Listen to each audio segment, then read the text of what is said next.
We go. I found it. Hey. I should have combed my hair. Okay. And I'm on my porch, as I mentioned during our finance committee meeting that we were just part of that. My daughter's doing Taekwondo in the front, so you would hear a lot of "Heys" if I were in the house. So that's why I'm out here on the porch. It's a little loud. All right, so let's call the meeting to order. And I am asked again to read a preamble for publicly open electronic meetings. So here's the statement. Good evening. As chair of the Lebanon Public Library Board of Trustees, due to the coronavirus pandemic and pursuant to Governor Sununu's Emergency Order Number 12, issued on March 23rd, 2020, in accordance with Executive Order 2020-04. This public body is authorized to meet electronically without a quorum physically present in the same location. Please note that there is no physical location to observe and to listen contemporaneously to this meeting. However, in accordance with Emergency Order Number 12, we have taken action to provide public access to the meeting by telephone with potential additional access by video, provide public notice of the necessary information for accessing the meeting, and provide a mechanism for the public to alert the public body during the meeting if there are problems with access. For this meeting, Microsoft Teams is being used as the communication platform. All members of the board have the ability to communicate contemporaneously, and the public has access to contemporaneous listening and, if necessary, to participate in the meeting by visiting lebanonh.gov/live and clicking on the pertinent listed meeting. Instructions on how to attend are provided on the webpage. To assist in the preparation of the meeting minutes and to ensure all participants are aware of who is participating, all speakers are asked to identify themselves and to spell their first and last names before beginning to speak. I think we don't have any members of the public with us, so I think we can skip that piece. In order to ensure the best possible transmission of the meeting content, it is suggested that you disable the camera on your chosen device to reduce the video feed and increase the available bandwidth for all attendees. To improve sound quality and reduce the amount of feedback in the system, please ensure your microphones are muted unless you are asking a question or making a comment. But I think, Sean, you can correct me, I think with a small group like this, that those steps are probably not necessary. Sean muted himself already. I would think so. Yep. Good. If anyone has a problem with access during the course of the meeting, please call Sean Fleming, and the number is 603-359-3604, or email Sean, S-E-A-N, .Fleming at leblibrary.com. In the event that there are technical difficulties and we are unable to hold the meeting, it will be adjourned and rescheduled. All votes taken during this meeting shall be done by roll call vote. And the meeting will begin by taking a roll call attendance. And when each member states their name, please state whether there is anyone in the room with you during this meeting, which is required under RSA 91-A. All right, so let's do a roll call attendance. Oh, hello, Laura. Hi, I made it. All right. So Emma just texted me that she's running a minute late, but she's coming. that's fine. To simplify these roll call things, I have your pictures and your names written down. So I'll just call on you and you just say present or whatever. So Ann Sharfstein. I am present, even though it's calling me by my husband's name. All right, Morgan, I am present. Susan Valiente, I'm present. Susan DeRocher. She's present. Steve Taylor I'm present. and Laura Barrett. Or we know Laura I'm is here. present. Yes. And Fran Oskadel, present. All right. So let's get. Emma is having technical difficulties. Who is? Emma Wunsch. Oh, Emma is. Well, she'll get here. Yes, she wanted me to tell you she's trying. All right. Approval of the April 28th minutes. Are there any comments? Susan Valiente. I'm wondering if there would be a possibility of clarifying part of the statement on page 4, number 4 at the bottom, line 42, and it continues to line 43. Okay. The clarification would be speaking with the Lebanon Middle School participating art educators and the Lebanon Library Art Committee members. It has been decided. It seems like that would clarify that statement a little bit better than schools and things like that. Okay. And the other one on page 43 would be instead of for appropriate school, if we just inserted and change that to Lebanon Middle School. Okay.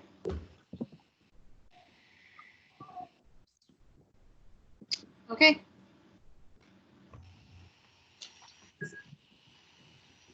Are there any other? Steve Taylor, on page 3 at the bottom, 2 of 5 of the minutes, line 5, could the word have be changed to has? On page, which page? 5? Page 2 of 5 of the minutes, page Okay. 3 at the bottom, And what's the line number? line number 5. The word have is the 5th word and change that to has. Okay. I had a question on page, it's 4 of 5 of the minutes, Okay. page 5 at the bottom. Lines 1 and 2, it says the foundation decided to proceed as they have in the past with restrictive gifts received. Would it be clear to anyone who wanted to read this if we added a sentence saying what that procedure is? Does anyone care? Sounds like no one cares. Well, Fran, I think if you think it's important, you should have that opportunity to clarify. I think the procedure is that if the gift is restrictive, the foundation proceeds with that gift and assigns it to the purpose for which it was given. Am I correct, Sean? Where'd Sean go? Yes, correct. All right. Then I would like to add that. How would you like me to add that at the end? So would you like me to go, the foundation decided to proceed as they have in the past with restrictive gifts received? This means That, yes, money given for specific purpose will be assigned to that purpose. okay. And as sort of a clarification for my own understanding, on line 8 of the same page, 7 and 8, Director Fleming asked trustees if they would be willing to sponsor the fundraising for the renovations of the library. What do we mean by sponsor? So I think that should be clarified. So that's real. I think if we just swapped out sponsor and put in fund. So that was the request for the trustees to fund the fundraising project itself because it takes money to make money, right? So, and you approved $25,000 for that. So do you think that makes it, that cleared up, Fran? Yes.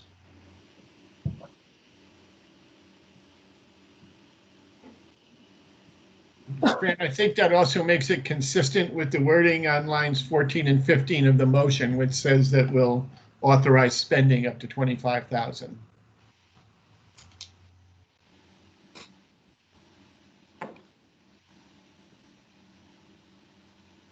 And also, again, clarification for my own self. On line 10, it says Ms. DeRocher asked what the fundraising plan looked like.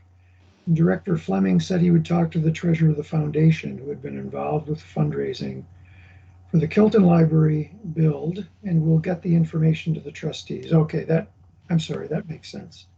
I don't know what I was thinking there. All right. I don't have any other comments. Does anyone else have anything on the minutes? I do, Fran. This is Amy. Just a small clarification on page 5, line 30. I'm juggling between the two. If we could just take out from at the end of that first line, if we could just end the sentence at home. So it just says Deputy Director Lappin reported on all the work the staff has been performing from home. I think that would be clearer because there's some things in there people are doing, but there was more to it, and I think it just gets confusing. So Okay. If you put the period at home and then continued with the next sentence with Nicole Room, the new teen librarian. Okay, so end from home, take out the other, and then start with Nicole as the next part? Yeah. Okay. I apologize. Last time we did this, I didn't have any recordings of it, so I had to go back with whatever I had written. So No, that is totally fine. I just thought instead of adding to it, it's fine to just say from home. Okay, perfect. Thanks. You're welcome. I was afraid I'd shortchange it, and I didn't want to do that either. Well, that is appreciated. Are there any other Emma's here. Yay. notes about the minutes? If not, would someone make a motion to accept the minutes as revised? Okay, this is Susan DeRocher. I'll make a motion to accept the minutes as revised. And this is Ann Sharfstein seconding that motion. Thank you. Is there any further discussion? If not, we'll do a roll call vote.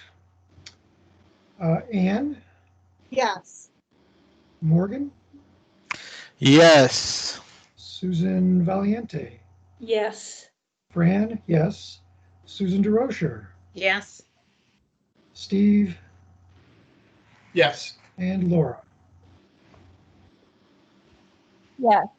Barrett, right? All right. Minutes are approved. Yes, you're the only Laura there, Barrett. Oh, and I'm the only Laura now, right? Okay. You are. The financial report.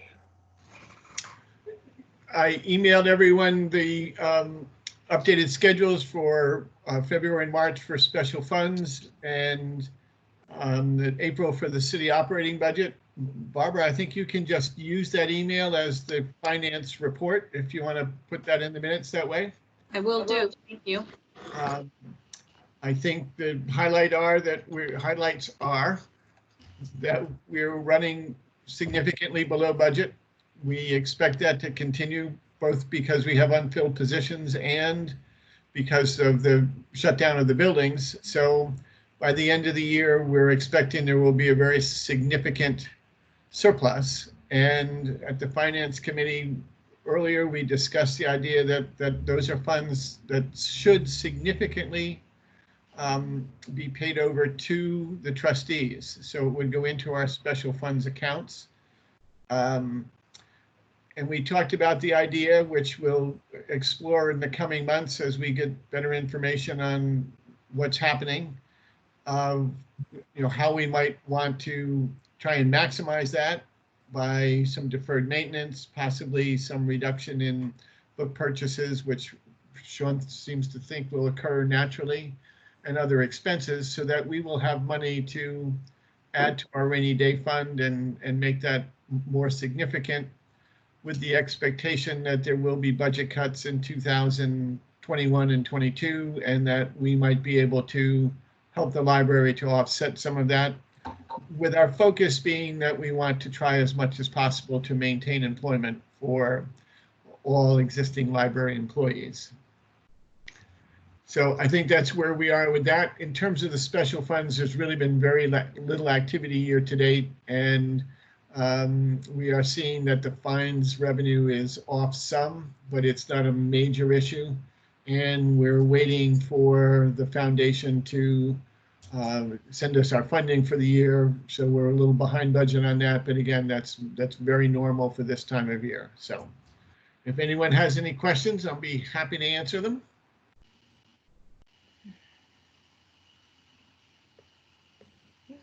No questions. I think everyone's happy. Oh, look at those happy faces. All right, then if there is no further discussion, would someone make a motion to accept the financial report as presented? I will. I move to accept the financial report of the May 26th, 2020 trustee board meeting. And that's Susan Valiente. Is there a second?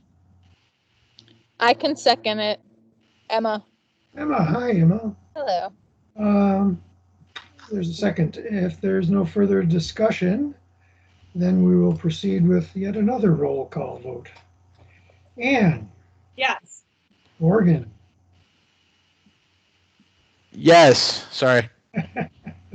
Everyone's in and out. Susan Valiente. Yes. Fran, yes. Susan DeRocher. Yes. Steve. Yes. Laura. Yes. Emma. Yes. That's unanimous. Now we move on to officer elections. And I see Morgan's smiling face. Oh, there, now you're not smiling. So we have president and treasurer and secretary. And I haven't heard that anyone isn't willing to step up again this year.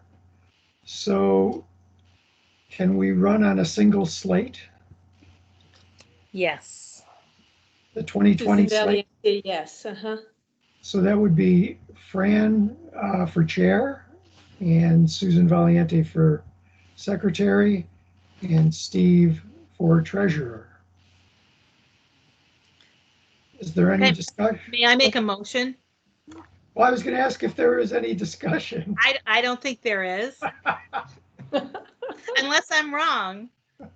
Okay. Well, go right ahead. Jump right in. Okay, I'd like to make a motion that we elect Fran Oskadel as chairman, Steve Taylor as treasurer, and Susan Valiente as secretary for the upcoming year. Is there a second? I'll second that. I like that group of officers. And if Good. there's no further discussion, we'll have a roll call vote. Second. Anne, Yes. Morgan, Yes. Susan Valiente, Yes. Fran, yes. Susan DeRocher, Yes. Steve, Yes. Laura. Yeah. Sure. Emma, Yes. thank you. We've been elected. I just need to ask who did the second for the motion? Oh, Ann Sharpstein. Thank you. Now we're on to an approval of the Kilton Library restroom CIP proposal. This would be me. It's Sean Fleming speaking. So we've discussed the restroom project and the reasons for it at earlier board meetings, but we didn't have the proposal from Milestone and the architect before the last board meeting. So this has actually gone to City Hall already, but if you decide not to pursue it, we can all just tell them to cross it off the list. But over the 10 years Kilton has been open, we've had a really difficult time keeping the men's room open. So only one stall often needs to be cleaned in the middle of the day. What needs to be cleaned often requires PPE. We don't have custodians scheduled in the middle of the day often, so we have 5 or 6 hours at a time. Depending upon the day, we don't have custodial coverage. So we had a number of meetings that dealt with how to best configure the restroom. So staff got together, various configurations.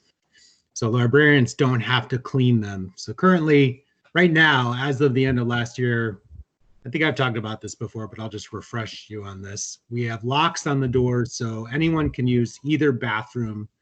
They're in effect gender neutral. So they also happen to be perfect for social distancing once we open to the public, because only one person, if you want to lock the door and have the whole bathroom to yourself, you can. It was a very cheap way to address the issue, but leads to unused capacity and also issues when patrons don't remember to lock the doors, because we do have the urinal still, and sometimes if guys using the urinal, women will walk into that bathroom, and we've had some complaints about that. So our solution puts in place a gender neutral bathroom on the left side, replacing the women's room. There'd be no exterior door, floor to ceiling stalls, and communal sinks. The restroom on the right would be a family restroom. I guess they have a number of these at Dartmouth Hitchcock, and if you're looking for a local example, have an adult changing table and a locking door on the outside. The large stall we have in there would remain in place.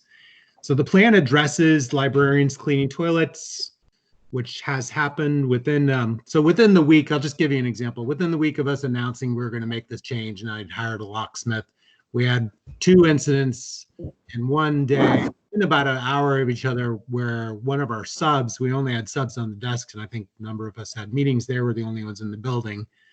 One of our subs, who's a real trooper, had to clean up twice within about an hour, and the second time it was blood. Didn't have to do that really, but people do it because there's only one stall in the men's room, so there's nowhere for men to use the bathroom besides that one stall.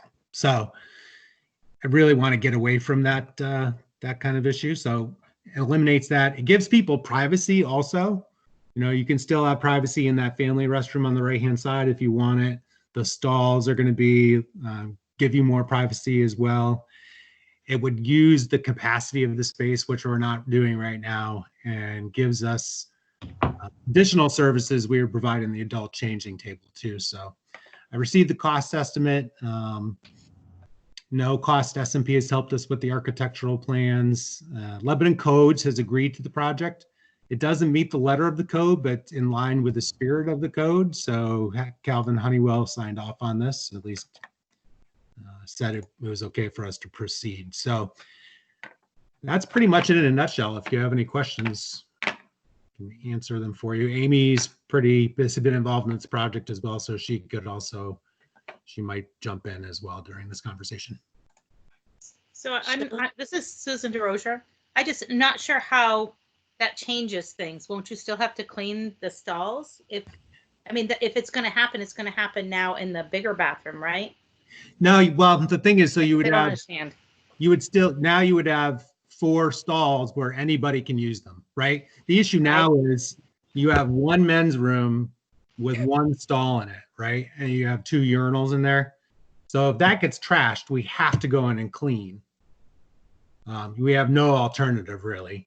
With this setup, if one of the stalls got trashed, we could just put a sign on it that said out of order, and it could get cleaned later that night. We would address it. We would be fine. Okay, I see it now. John, Susan Valiente, did you say that the main door on the left leading into what is now the women's bathroom, that would be removed? Correct. Okay, all right. And what is the total cost? 70 something 70. thousand. It's in the packet. Let me take a look. I here. know, but that's on another page. I think it might be 71,000. I'm not quite sure. Yeah, let me get to that. Milestone says 17,503. 73. 17,000? 73,000. Oh, I'm Yeah, sorry. there you go. All right, thank you.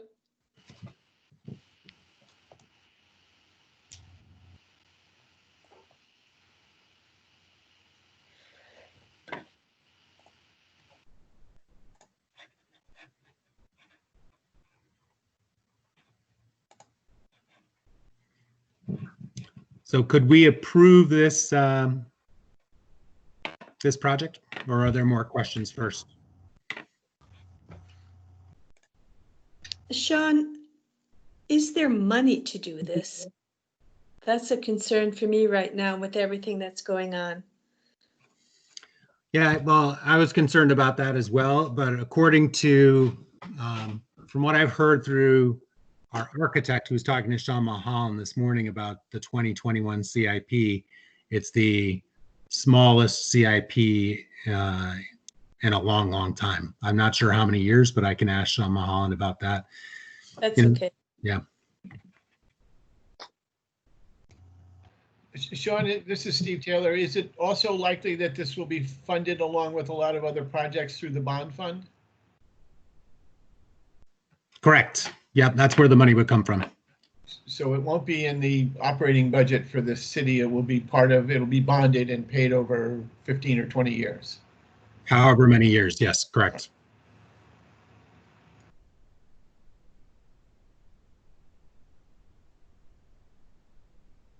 Are there any other questions? If not, would someone make a motion to accept this proposal? This is Laura Barrett. I make a motion that we accept the proposal for the bathroom renovation project. Is there a second? This is Susan DeRocher. I'll second. Is there any further discussion? If not, let's take a vote. Anne? Yeah. Morgan? Yes. Sorry. Susan Valiente? Yes. Fran? Yes. Susan DeRocher? Yes. Steve? Yes. Laura? Yes. And Emma? Yes. All right, that's approved unanimously. Now on to the proposed draft reductions in the library budgets for 2021 and 2022. So just to give you a little background, again, this is Sean Fleming speaking. Amy and I were both hired in the wake of the Wall Street meltdown in 2008, 2009, and we thought that would be, or at least I thought that would be the worst financial calamity we had to face in our lifetime, but it seems kind of quaint at this point, what was happening then. So we have had cuts in the past, but not anything that looks like what Sean is asking us to contemplate for the next few years. And I do want to stress that this is just an exercise that we're doing right now because it's all hypothetical. But one counselor in particular asked for him to let the council know. The counselor wanted Sean to find out what the impacts would be of a 0% tax rate increase in 2021, and so Sean had to make some choices as far as where that money would come from. And the library is going to realize a fairly large impact if this actually happens. He chose to go out 2 years. I'm not sure exactly why, but now the first year would be $100,000 cut, and the second year would be $150,000 cut. So not set in stone, but it's something that that he was directed to do. And so he then came up with a spreadsheet of where those cuts are going to come from. And so we have to decide as a library where we would take that money from. And then the council will be able to make a better informed decision about what impacts this would have on the city. So he's going to let them know at a June 3rd city council meeting. So I actually have to get these numbers to him tomorrow. So it's a good thing we're having this meeting tonight. He's advocating for there to be a a 3% tax increase still. So he hasn't changed his stance, but they want us to do this exercise. So the plans for the cuts need to be approved by this board. So you're the governing body. That's why I'm coming to you. Sean chose for other departments what would be cut, positions would be cut in other departments. He just came up with a dollar figure for the library for the 2 years. You get to make those decisions. And in years past, in 2010, right after Amy and I were hired for our current positions, the city did cut, I think it was around $80,000, might have been a little bit more than that, from our budget, letting us know that it was the equivalent of a full-time position. And what the board decided to do was that would have cut a position that actually had somebody in it at that time. So the board decided to cut an open position at the time, additional children's librarian we had proposed for that year. And we used to have library pages. We let the library pages go. So we did something different. That was up to the board, and that the board approved that at the time. So I had only about a day to get my first draft of the cuts out to you, because Sean sent this spreadsheet that I referred to Monday afternoon, early afternoon. Board packet needed to go out on Tuesday. So I didn't really even have a chance to talk to the management team at the library at all about this. It was a pretty quick turnaround time, which is why I updated it and sent you that update today. So I'm prioritizing keeping staff who are regular, part-time, and full-time in their positions over the next few years, 2 years. Two ways we do that with the options that we have here. 2021, we don't fund the open positions we currently have. One is library technical administrative assistant that does cataloging, scheduling, a lot of the financials, and a library assistant position that's in the children's room. Additionally, we freeze all salaries for 2 years. That's not what other departments are doing. They keep, Sean's keeping increases in place based on the argument that the unions are getting guaranteed raises, so it would be unfair for unaffiliated employees to not get them. City could go to the unions and ask for the contracts to be reopened, given the fact that people will be losing jobs, but he's choosing not to do that. And in the wake of the Wall Street meltdown again 10 years ago, there was 1 year when the unaffiliated employees did not get a cost of living increase, despite the fact that union employees did.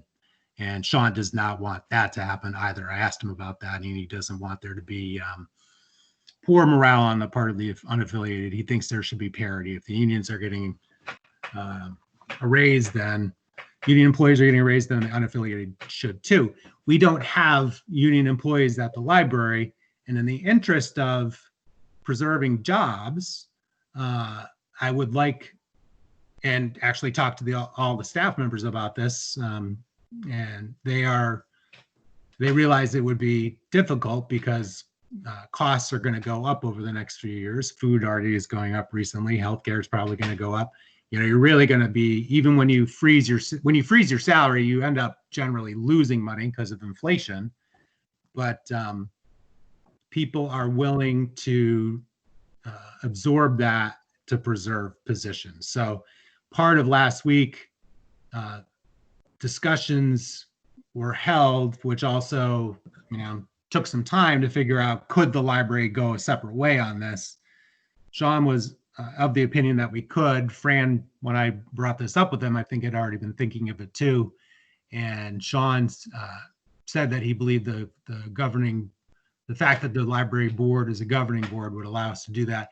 He then was speaking to an attorney that afternoon, and he said he would check just to make sure, and he would let me know if it weren't the case, if the attorney thought that you couldn't go up, diverge from what the city is doing. I didn't hear from him, so you can choose to do that. So library employees would not be getting raises over the next couple of years. Other employees would be getting raises in the city. So I'm recommending option A for 2021 and option C for 2022. C is the one that I added in. And I just added that. I didn't reshuffle things for you. So option A for 2021, basically the core of it is not filling those positions. And some other cuts as well. For 2022, we would eliminate the book budget. We would also lay off a custodial position, but we have some people who are, one person in particular who's told me he's looking at retirement. And we would also have to lay off our substitutes because it's a $150,000 cut. It's hard to reach that number. So it would be painful. 2021 would be easier to absorb. 2022 would be very difficult. So that's where we are at this point. I'd like to hear what the board has to say and questions you might have.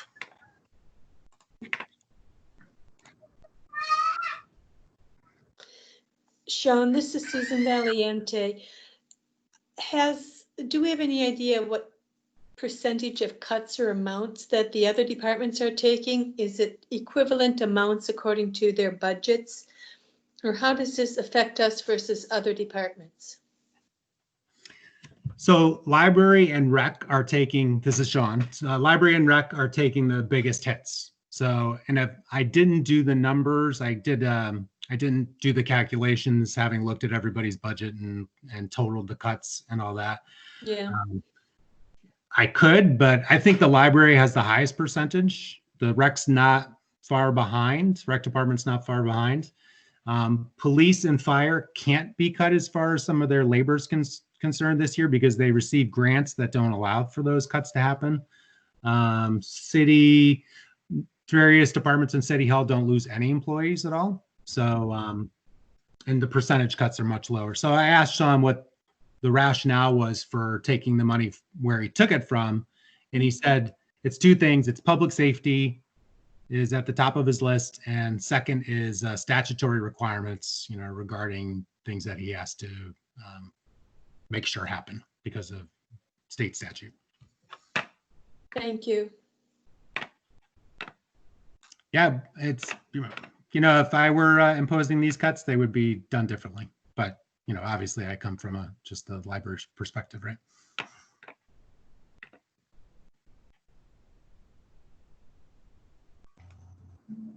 This is Laura Barrett.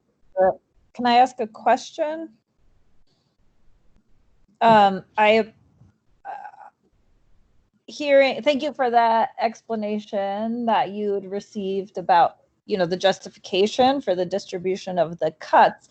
I'm wondering, and I know I'm getting a little ahead of where we are, in this document, you have stated the impact, and I realize you have to turn this in immediately, so there's not time to do the idea I'm thinking about, but would there be an opportunity for us to further detail those impacts at some point? Because what is thought of as public safety, I see many ways that the library supports public safety and those other priorities. And I think it could be hopefully informative if we were able to detail the implications of these cuts beyond the direct, very literal impacts that you've outlined. And I just wonder if you think at some point the board might be able to state that or make that case, or if that would just be a waste of time, if this is just, not that kind of situation. I think you can always advocate for the library. I think it would be helpful for that to happen. I think the services that we provide are valuable. And so, there are, you can't put a dollar figure on a lot of the services that we provide, and it's hard to assign value to some of the things, but that's true of a number of the services that the city provides as well, right? So the police department, fire, it's hard to quantify what we do, right? I heard these cuts reminded me of, it came to mind actually when I was listening to a program the other night about quality nursing homes as opposed to nursing homes that don't do a great job. it's hard to say, what a good nursing home is compared to a bad nursing home as far as what they're doing beyond maybe how long somebody lives in that nursing home or other quality of care things. But yeah, it's hard to, there is so much more that's beyond the surface, below the surface of what we're putting down here, so if we don't fill that library assistant position, is it really just not doing 4 children's programs a month? No, there's a lot more than that, but how do you list that, right? So that's actually something that I asked Amy to talk to our children's librarian about today, because Amy was our children's librarian for a number of years. And so I wanted there to be some compelling impacts listed there. And yeah, so hopefully we can list more things, in that document.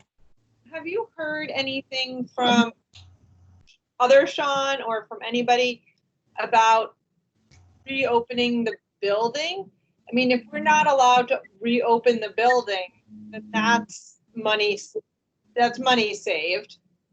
I mean, it's hard. I don't know. I mean, it seems like it could potentially be a long time before we're allowed to reopen the building or to reopen it daily.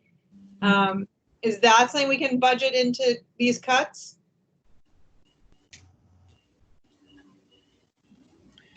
So sorry, Amy, you're going to jump in there? Yeah, I'm not speaking. I don't know. Yeah, please do. So with the closure of the building, I mean, we have talked about some of that for this year.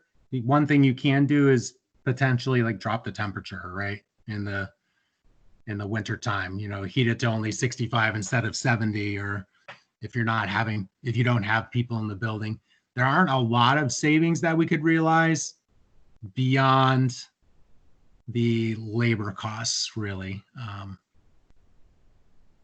So yeah, I wish there were more savings we could. I mean, you're right. This current year, we are going to save money in the book budget. And the problem is, how long will we be closed for next year? Will we not have our doors open in January? I mean, it's really hard to tell.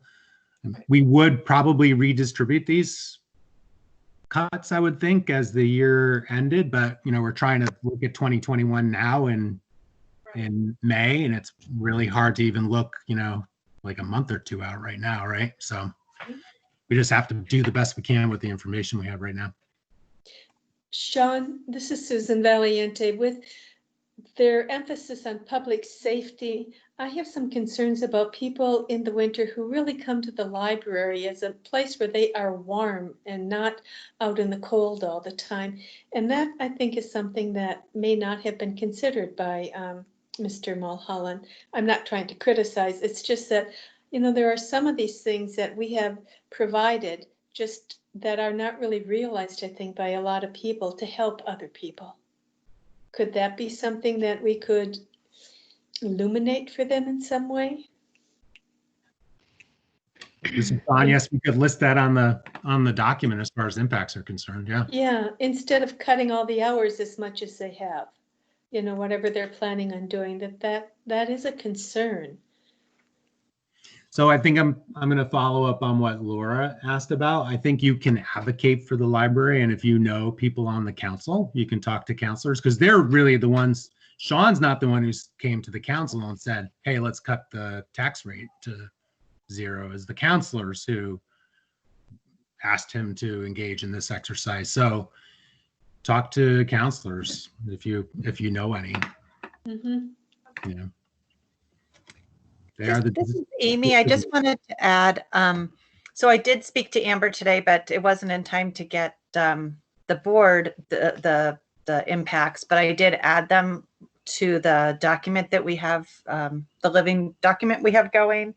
And, when you talk about safety and you talk about what we provide for children, so the library assistant position in the children's room provides at least 20 hours a week of just on-desk coverage. And so to drop that position, we would only have 2 permanent employees that are currently designated as children's room people, which is Amber Coughlin, who's our children's librarian, and then Lauren, our library assistant in that room. And one thing Amber pointed out is just the way the desk coverage works. I mean, we do have subs who work in that room, but sometimes we don't, and the rest of them are subs. And so what we would lose is Amber's ability to have off-desk planning time. I mean, there'd be a lot of off-desk coverage lost, but the impact of that is just not being able to plan programming and not being able to have a lot of our programming.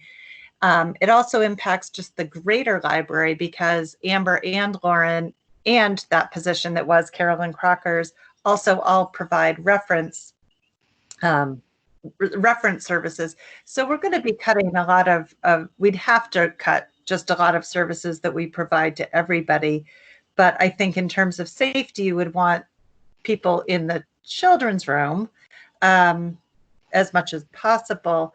But what that does is also limits Amber's ability to participate fully in meetings we might have, discussions we might be having if she's on desk, which she is a lot anyway, but to take her off of some of that, which means we also lose a children's services professional perspective in some of the conversations that we're having, even just about general things. So there really is a great impact by losing that position that worries me.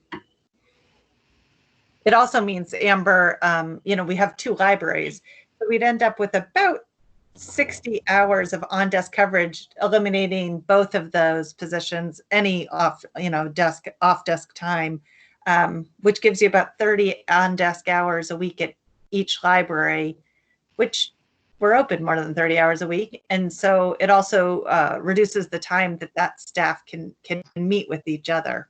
So I just thought I'd add that because you didn't get that in your information tonight. This is Susan DeRozier.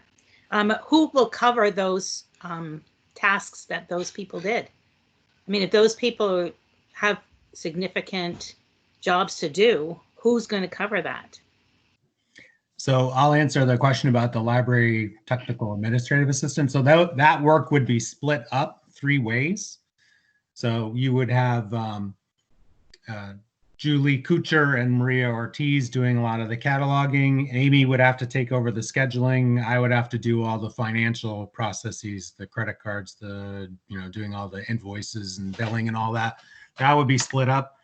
I don't think we wouldn't be able to really redistribute the work that the library assistant in the children's room did. I mean, are you of the same opinion, Amy? I am, and both of those positions, both the library assistant and the library technical assistant, have a good deal of on-desk time too. So I think the impact would be with the existing staff who would have to have more on-desk time, which, on one hand, we can certainly do, but it will mean that any other programming or any other work that might need to be done in technical services will have to take a back seat because the public needs to come. Those desks need to be covered.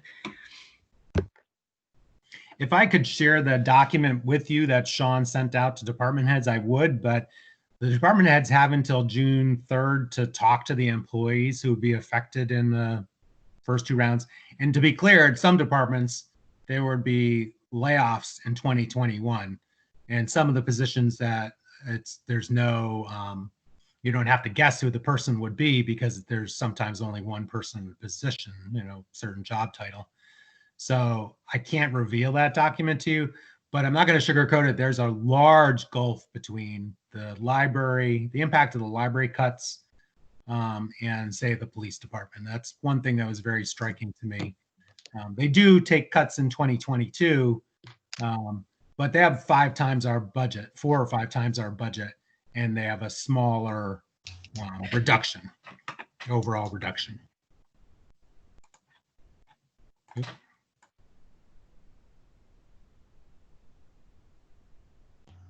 Sean, this is Fran. So for 2021, there are three options, and you are not going to present all three of these. Just we'll choose one out of the three.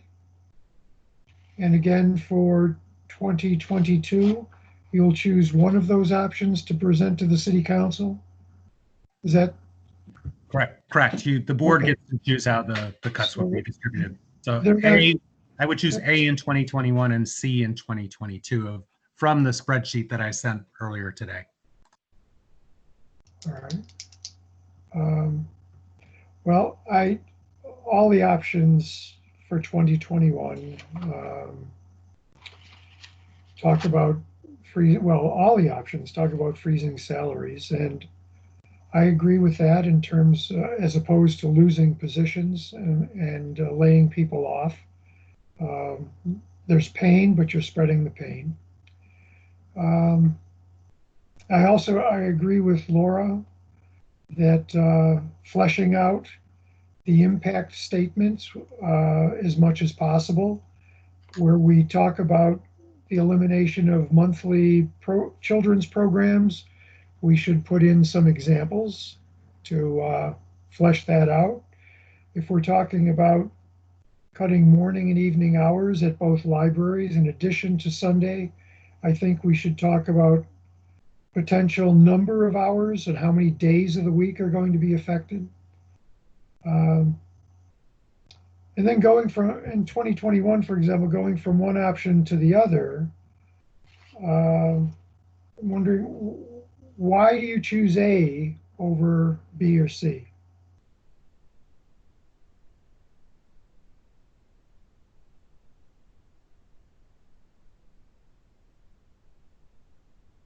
For just 2021, did you say, Fran? Yeah, I'm curious why you chose A over B or C. Okay, let me bring that. Got a lot of tabs up here.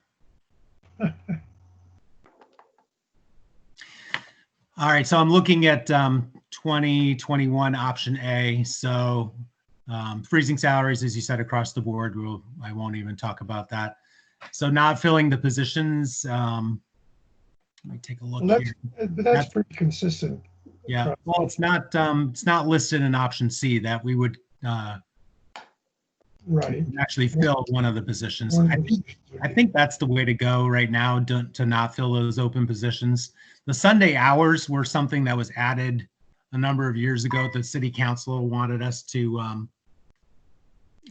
put in place, and so it's a service that the board of trustees did not initiate, and it's something where you would be cutting substitute hours rather than regular part-time or full-timers.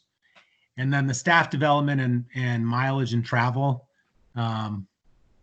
it does seem like one that we've gone up a lot in recent years. I think there's value there for that, but we would still retain $6,000 approximately in there, and so you can still do a lot with that. I think that's why I chose those options. But yeah, and I'm looking at option B. Really, I would not want to pursue option C at all for 2021 in retrospect and looking back at this. I mean, we could choose to cut the substitute budget and the periodical subscriptions. It's really, I suppose, 6 1 1/2 dozen the other. But I would lean more towards cutting the staff development than our sub budget, so we could stay open more hours. Does that answer your question? Sure. Yeah, and this is Amy. I just wanted to add too that, yeah, cutting the sub budget, that's going to have a greater impact on all of our programming as well, and all of our services, just in terms of, like I said before, we can put more people more permanent staff on desks, but it really will limit some of the things that we offer now. And as the person who does the schedule, when people are sick or can't come in or on vacation, we still do have a heavy reliance on subs, and that will certainly lessen with these budgets. But it will make, it could make it, I can see some tricky situations coming up without subs to call on. All right. Okay, so I have a question, Fran. Yeah. I can find my information again. Hopefully it didn't close it. Okay, so on option C, where you have you only eliminating one of those positions, right? Not two. But you're also cutting $45,000 up from the book budget. But we're going to see significant savings this year that we could probably put towards the books, whereas we couldn't necessarily put it towards a position because those are paid by the city. So if we kept the position, eliminated the book budget, we have some control over that, right? I Yes. don't know, am I making any sense? You're So making if- a lot. Yes. Oh, You're okay. making a lot. Okay, so if you eliminate the book budget at 45,000, that much, you potentially are saving, we've already saved 35,000 this year, right? That we could use towards that if we needed to, and fill one of the library assistant positions so that we could still have some of the programs that we need. You could still cut the Sunday hours, and instead of cutting the substitute budget, replace that with the professional development from A. So put the professional development, cut staff development, mileage and travel, move that to C, and keep your substitute budget intact. You're looking at 2021 right now, Susan? It says 2021 option C. Okay. Because we can have some control over the book budget, but we can't a position because that has to go through the city. Right. So if we could keep the position and then have control over the book budget, to me, that we could manage that with not only special funds, but we also have the foundation. We also have the savings that we're going to see this year. Right. Yeah. And so Susan is talking, this is Sean. Susan's talking about what we touched on during our finance committee meeting. And so, as you know, we have about, it's right now $180,000 in trustee funds. We will have a large surplus this year. And so if we zeroed out the city book budget, for a number of years, the trustees could spend more money on books and then year after year, maybe reduce the amount of money they spent on books and increase the city book budget as times got better. And as Susan pointed out, the trustees can't fund a position. So there are ways that you could put money into the budget that would allow us to shift some funds around for a position, but it's cleaner if the trustees just absorb the cut to the book budget, the city book budget, and spend more out of the trustee funds. It's an easier process. But Susan, was I understanding that you were kind of shifting things around in the different options? Did you want to? Yes. Because You're concerned about cutting the substitute budget because of hours. So instead of cutting the substitute budget, move the cuts from the staff development budget down to C. Okay, so you go ahead. Oh, to 2022 is what you're saying? No, I'm at No, 2021. we're still 2021. Okay. So instead of cutting the staff development, are we still looking at option A? No, I'm looking at option C Okay. and taking number 5 where it says cut substitute budget. I'm saying don't take that cut.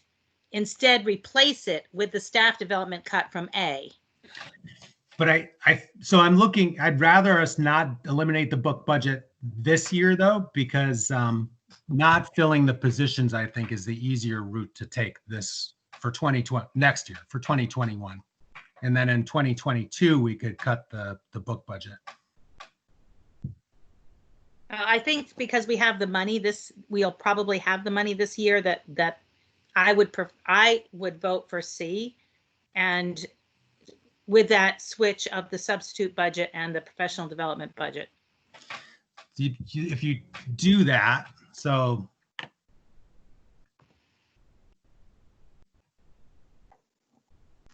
if you do that, you're going to have to then hire somebody for that position and then you would need to eliminate a position. So if we hire somebody so if we look at option C, right? And we don't fill the library assistant position, but we hire somebody for the library technical position, Yes.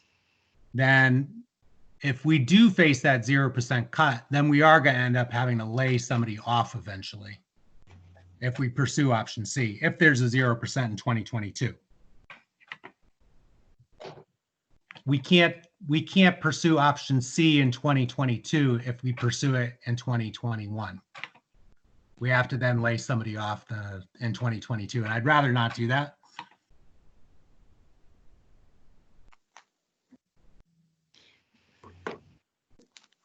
It's all hypothetical right now. It is hypothetical, but you're looking at laying off. Are you looking at laying off somebody, or is that just B? I would rather not lay anybody off. I mean, so it's inevitable that we would have to lay off subs if there were 0% 2 years in a row. And we have a custodial position that we also couldn't support, but we wouldn't have to lay off any library staff. So if you cut the substitute budget in 2022, you're talking about cutting back hours significantly then, right? Oh, definitely, yeah.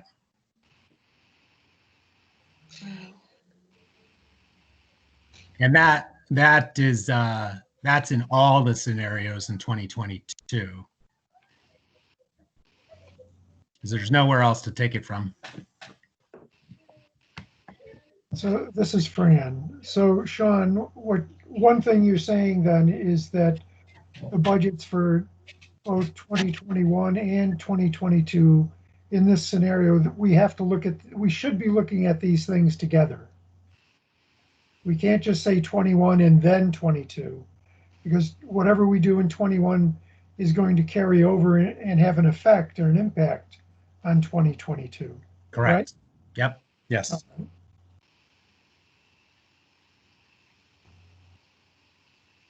That is 2 years away. So a lot can happen in 2 years. Right. We've seen a turnover. It's actually of staff, 1 too. year away. Susan, it's actually only, this is Laura Baird, it's actually only 1 year away because the decisions have to be made prior to the year. So it's only 12 months from now. And I do appreciate you asking that question. It's a good question, and I appreciated your answer, Sean. And I do agree that that having the goal, having a priority of not eliminating filled positions is really important. And also, Susan, I do agree that even though it's only a year from now when we'd be planning for the 2022 budget, that things can happen that could be helpful, such as a person might move and, vacate a position, or a person may retire and vacate a position. And then even if the cuts go forward as we're being asked to plan for now, that would provide more flexibility, again, without needing to lay someone off. So I do like the plan that Sean laid out because it protects existing, employees.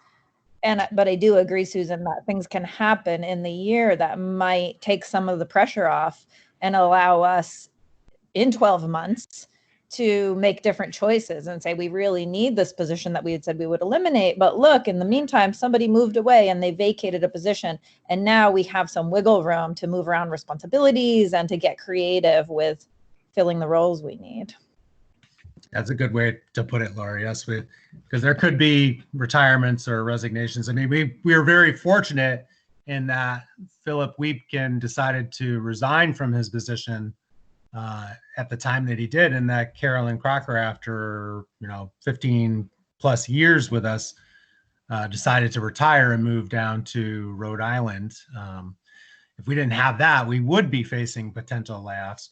And I should also add that I'd like to think that this is a worst case scenario, but with the way the economy is going, and with what I've heard from even during our finance committee meeting, which was at 6:30, from Steve, who has his finger on the pulse of Lebanon, he's seeing that and deals with people's financials on a daily basis. He's seeing people in some not great positions and possibly unable to pay their taxes. We don't really know what the state of the economy is right now. We don't know what it will be like in a couple of months. Sean is going to be asking the city council to defer this decision until later. But this is really not, I used the language with Sean that this is a worst case scenario. And he said, no, that's not a good way to put it, because he doesn't know what the income's going to look like for the city. This is possibly not the worst case scenario. So depending upon the plan you adopt, it could be that we don't fill open positions and we still, in 2021, still have to lay somebody off, because the city council gets to make their budgetary decisions as late as, pretty close to Christmas. I've seen the $100,000 cuts before at the 11th hour on, excuse me, at the final budget reading. So, cuts could happen at any point, and Sean then gets to decide where those cuts are allotted. So. Thanks, and I apologize, I was wrong on the timing. I was thinking that the decisions had to be made so far in advance that I thought it was only 12 months away, when, as Susan said, it's closer to 18 months or 2 years. So I just wanted to, I appreciated that. I forget the timing between my Dartmouth budget timeline and the Lebanon Library. So thanks for that. You're pretty close though, actually, because we need, as the board, you need to approve a budget at your July meeting. So, it's 14 months, something like that. Oh, okay. So Thank you. we'll Yep, have, thank we're going to be getting direction from the council possibly on June 3rd. So unless Sean's able to convince them to defer it till later. And I'm sorry, Barbara, that I haven't been identifying myself when I'm talking sometimes. I'll try to do better. That's okay. Thank you. This is Ann Sharkstein again. I keep clicking away from the tab, so it's hard for me to follow. So my prediction is that we're not going to be able to have programming in the sense of the programming that we're used to having. I can't really imagine filling up that community room at Kilton with 75 kids and a snake, or any of those other really fun things that we do. So I mean, maybe trying to pull all of that out, because in reality, I don't think that that's going to be something that people are doing. I want to open the library. I want people to be able to access the stuff we have, but I just can't imagine some of those programming events are going to be either permitted, or that families are going to be all that interested in participating in all that fun stuff that we've done in the past. So I don't know. I mean, I think we should just sort of plan not to have that as a cost saving thing. And also, I just don't think people are going to do it, if we're even allowed to have gatherings of however many people. So this is Amy, and I think that there probably could be some reductions to programming because of that. But the things we are doing online do cost money. When we're doing coding programs for kids online, we pay somebody to do that. Our summer reading platform is going to cost money. So I would just caution us against eliminating programming altogether. I think that we may even want to do some smaller activities. And when we're talking about 2021, I mean, I am hopeful that at some point in 2021, we can do some in-person programming. And even if it's outdoor programming, like a gardening program or something. So I just, I do take your point, Anne, completely, and maybe there are some reductions to be made there, but some of what we're hoping to do may end up costing. I think we need to provide some programming for Absolutely. For yeah. So that's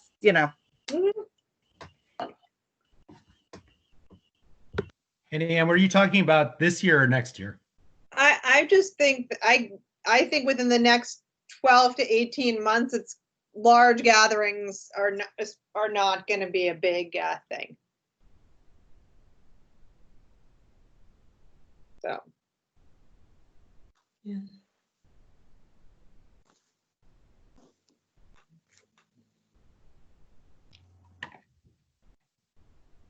I don't know. I like A for next year, I guess. I mean, I don't like any of them, but I like A. Yeah. I agree.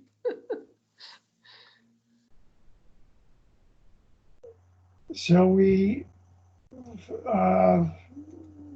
vote on 21 and then 22, or should we do this as a package? Sean's suggestions are option A for 21 and option C for 22. We haven't really spoken much about 22, maybe because it seems far off and the cuts are much more painful.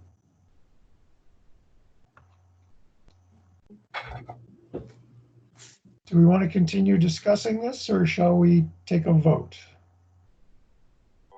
So can I ask a question before we take a vote? Of course. So whatever we vote for is not necessarily set in stone. It's just a proposal that we would be sharing with Sean of how we would make these cuts should they come to pass. Right. We're approving, as the agenda says, we're approving draft reductions for 21 and 22.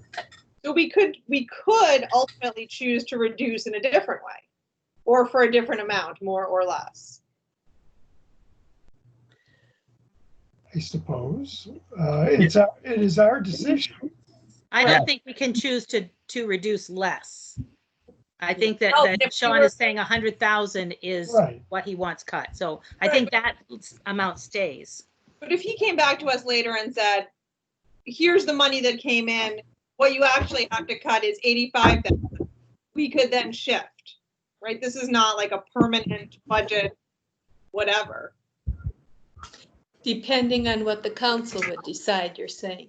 Right. So if the council decided, we said 100, but actually other numbers, we could. Try not to get on the bed, but it's, don't worry. Maybe. I don't know. Sorry, everyone. I wasn't muted. But this is a draft. It's not a commitment. Right. So if we did have a resignation next week, we could choose to shift funds around. Right. Okay. So this is a snapshot as of today. And Sean is going to submit this within a few days to the city. And, you know, things may change by the end of this year. In our own circumstances, it's obviously the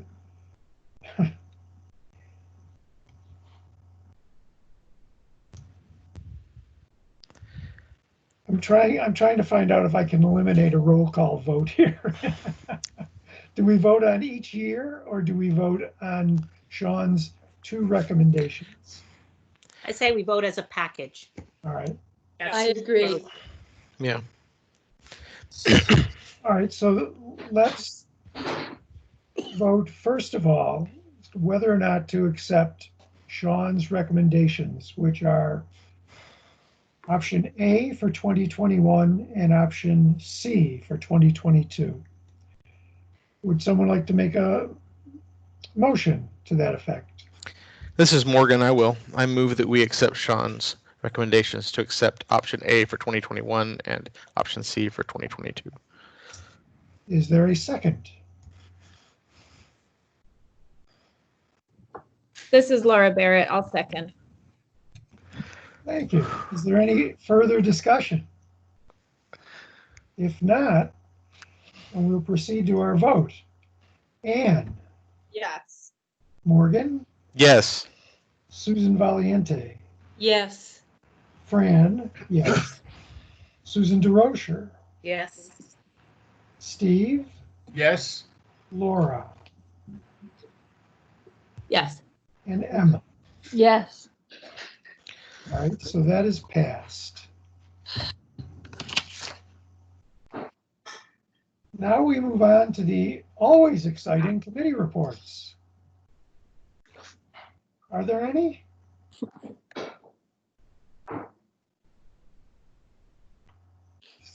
Sounds like there weren't any. All right. Report from the director.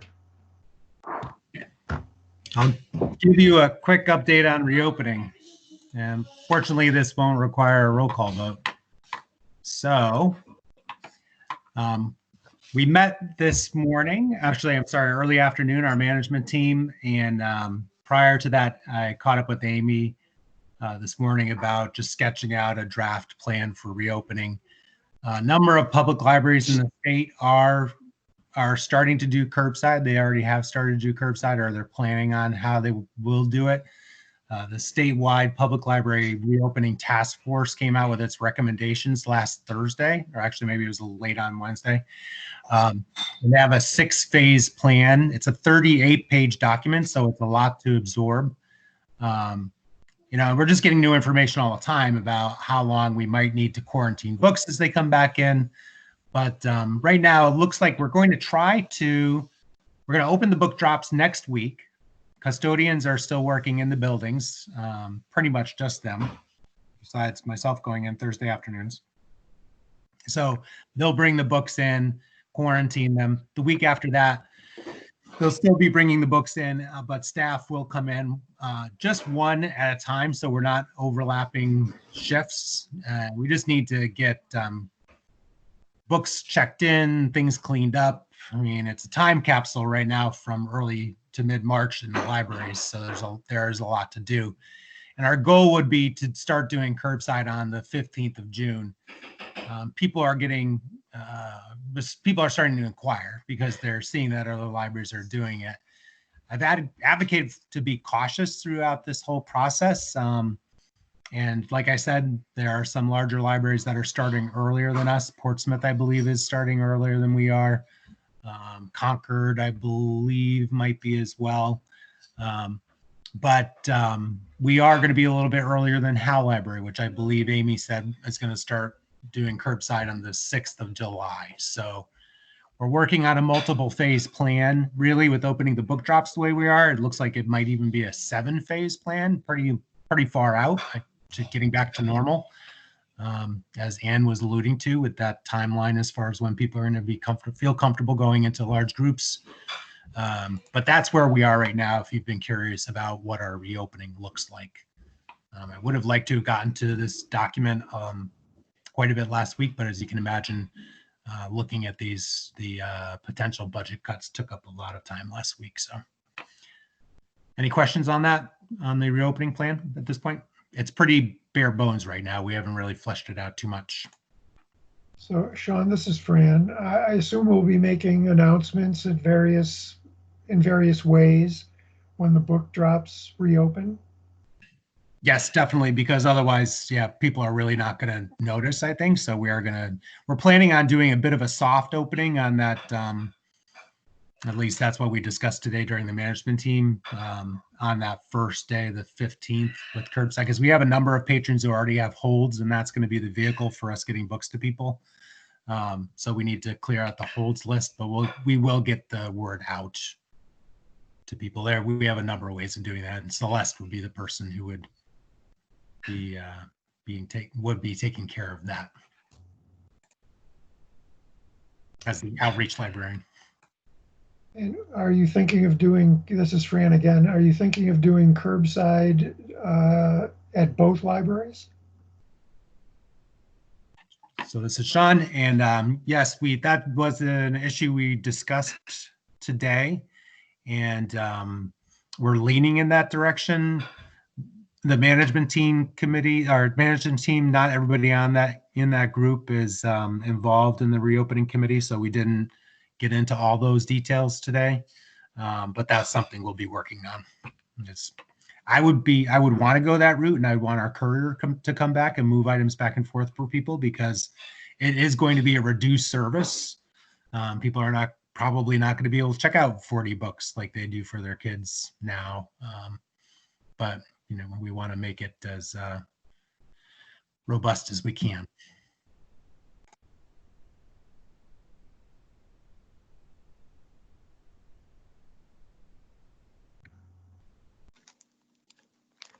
I think it sounds great, Sean. This is Yeah. Susan Crozier. I've had quite a few people ask about it. Yeah, we're getting a number of emails just today. It was interesting. It seemed to be a flurry of emails because I think the word is getting out that there are libraries that are doing this now. Or Yeah. announce. Oh, I'm sorry, Sean. Were you talking? Nope, I'm done. Okay, this is Amy. Yeah, and one of the it is true. We got quite a few more today. People inquiring about curbside service than we've had really for a while.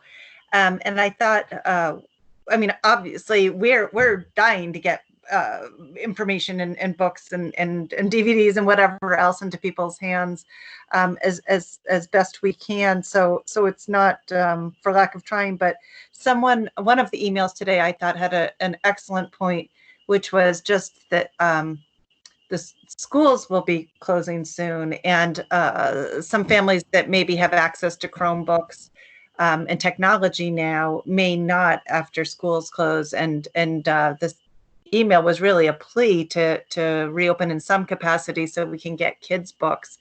And I thought it was very compelling. I mean, obviously we can only do what we can do, and we can only do what we feel is safe to do. But that was compelling. And we're also looking at keeping the plans as flexible and nimble as we can. I mean, if we got to a point, I think we're still in an experimental phase, and a lot of people are now opening, and we'll see how that goes for them and how it goes with curbside pickup. But if any time we had to say, keep your books again, that's a fairly easy thing to do. You know, getting books to people, it's possible we'll have to say, you know what, don't return them again for a little while. But I think we're going to try to keep the plan as flexible as it can be. This is Sean again. So from what I'm hearing from library directors across the state, and we're a member of a group called, used to be called Urbans, which gave you a better idea of what it was. Now it's ULACs. They're not even really setting a date for opening their doors to patrons. So beyond a few libraries here and there, Dover, for some reason, with a new director, decided to open their doors to people by appointment, I believe is the way it's going to work. But a lot of the other libraries, a lot of large libraries that are comparable in size to Lebanon, are not opening their doors to patrons anytime soon. And in speaking to Sean last week, I think we can make a better case for the fact that we're not opening our doors and that City Hall is not opening to residents. It's Sean's intention not to do that until there's actually a vaccine. And obviously the services we provide to the community are very different. But he's being very cautious in some ways in how he's addressing this pandemic. Sean, this is Susan Valiente. I'm sure we're going to get questions about how are we disinfecting books? How are we sanitizing these that are coming in and then going out? What type of procedure will be in place for that?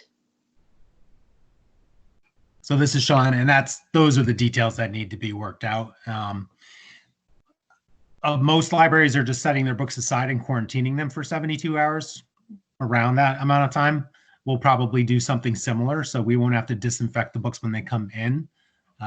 But we do want people to be using PPE when they're actually handling the books to bring them out.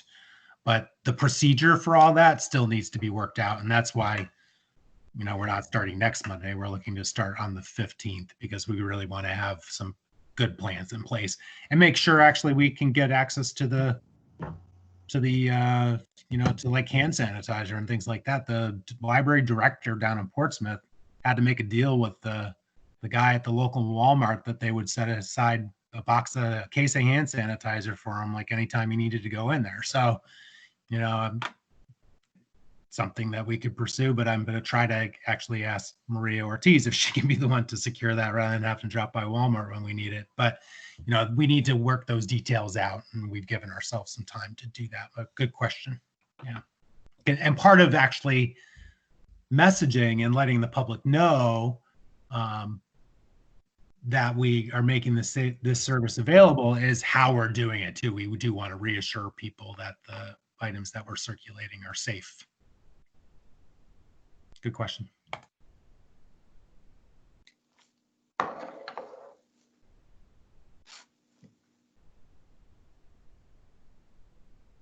Anything else, Sean? I believe I do. I'll make it quick. Or do you want to talk about this under other business, the alternate trustee situation, Fran? Sure, I can do that. Okay, then I'm done. As I think everyone knows, both our candidates for alternate trustee positions have decided not to accept for individual reasons, right? Katie is leaving Dartmouth for another position, and she's not available. And Corinne simply said something came up and in an email, and she didn't explain any further than that. So we now have 2 open positions. And if anyone knows of anyone who might be interested, as I said in the note, ask your friends and your acquaintances, or send a name to me, and I could follow up and see if anyone is interested. But at the moment, and I don't know if this is official, Sean, do we have one person officially who's interested in being an alternate? I have yet to see her application, but she did want the board to be informed that she was interested in the open alternate position. Okay, and that person is Sarah Welsh, who attended one of our meetings several months ago, just to see what a library trustee meeting was like and whether or not she might be interested. She has served on the city council. She was until recently on the planning board, and she's left the planning board. I heard that through Sean Fleming, and that's all I know about that. But she is interested in joining the board of trustees as an alternate. So we have one interested person at this point, and that's all I know. Sarah has not reached out to me. I don't know, Sean, has she spoken with you recently? She did. She called me on Thursday afternoon. Okay. She said she submitted an application, but it was lost somehow.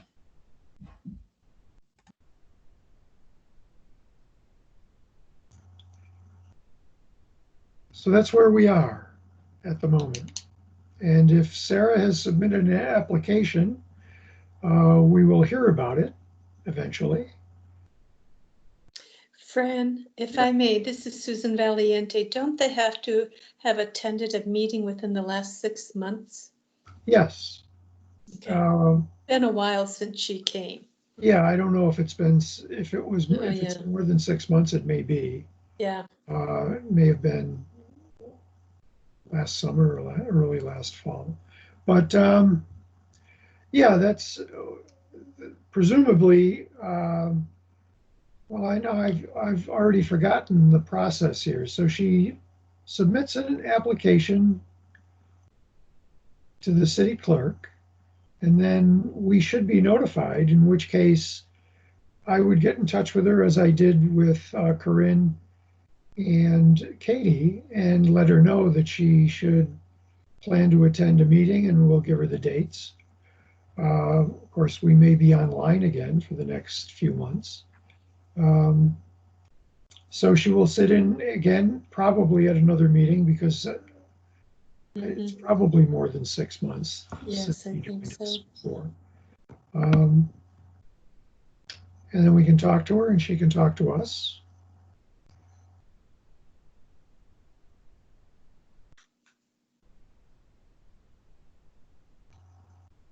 All right. Thank you. I think that's all we have at the moment on that. Thanks, Fran. And if Sean doesn't have any more, then we can move on to the deputy director's report. Okay. I think most of what I had to report was covered between the budget and reopening plans. That's really what we're up to these days. We also are having, I should mention, some robust conversations around patron privacy. I attended a really interesting ALA webinar on privacy during a pandemic, which brought up sort of some interesting points about contacting patrons and as we go forward, looking at things like contact tracing and what does that mean to privacy in libraries. And so nothing's worked out yet in terms of answers, but it's things worth thinking about. And even as we do curbside delivery, we have to think about patron privacy in that. So I am communicating. We have a group within our staff that's working on has been discussing privacy issues, and the state library is also facilitating a conversation actually tomorrow around that webinar and some other things. So I just wanted to let the trustees know that that's another angle to all of this that we're thinking about. We're still there's a lot to consider. It's certainly a difficult time, but it's a really interesting time to think about some of the things we talk a lot about, but don't always have to actually put into action. But I will leave it at that because we've talked a lot tonight. But that's it. Amy, I have a question. This is Susan Drozier. I had a question today about the children's summer programs. Are those going to happen virtually or not happen at all? No, they'll happen virtually. There are some things being worked out with the state library is providing a platform for that. So there will be virtual summer reading. Absolutely. Okay. And I hope to be able to give you the particulars of that. Well, it will start probably before we all meet again, but that is being worked out with Amber and Nikki. Nikki, again, our new teen librarian who still never worked a day in the buildings, but she's really been a fantastic colleague and contributor to a lot of these conversations. But yes, there is a plan, and the state library's been working hard on it, and I am hoping that we will also have an adult summer reading program too. But really, it's the kids that yes, absolutely. Yeah. Thank you very much. Sure.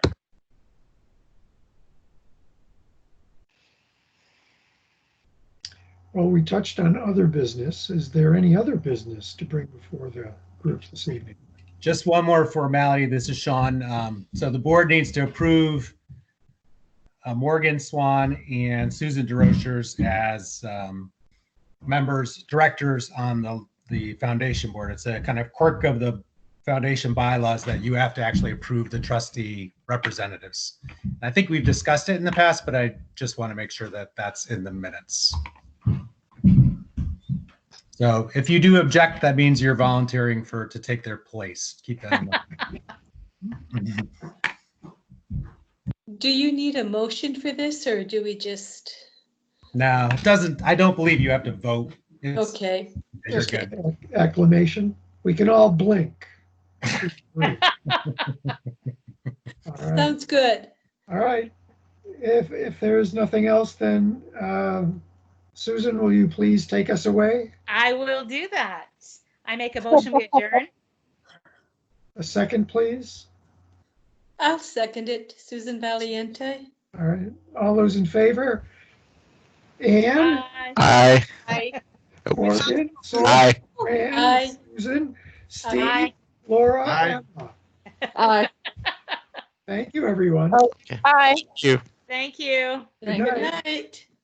Thank you, Fran. Thank you, everybody. Thank you. Bye. Bye.